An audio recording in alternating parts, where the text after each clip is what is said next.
السلام عليكم، ازيكم؟ عاملين ايه؟ يا رب تكونوا بخير. النهارده هعمل عصير ليمون بالنعناع بالحليب. طبعا في الصيف محتاجين العصاير كتير، فدي يعني من العصاير اللي بحبها جدا في الصيف.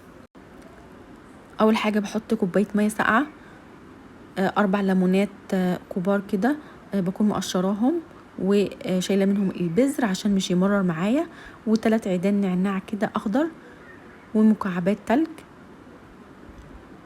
بعد كده بنزل بنص كوباية من الحليب المكثف. طبعا مش بنضيف سكر ولا عسل نحل، لان الحليب المكثف بيكون مسكر جدا زي ما احنا عارفين.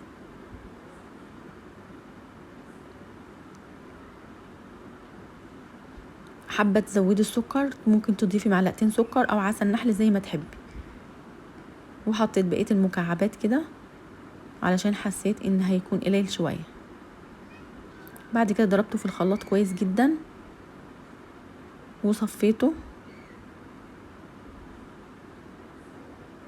ما عندكيش حليب مكثف ممكن تضيفي حليب اللي هو اللبن يعني، وتحطي معلقتين سكر او 3 معالق زي ما تحبي.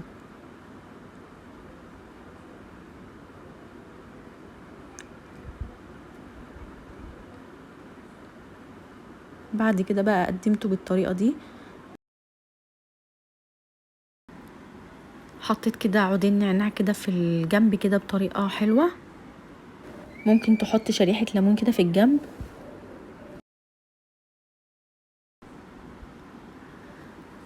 وده الشكل النهائي بتاعه، حلو جدا. انا بحبه جدا، من العصاير الحلوة اللي بترطب كده على القلب.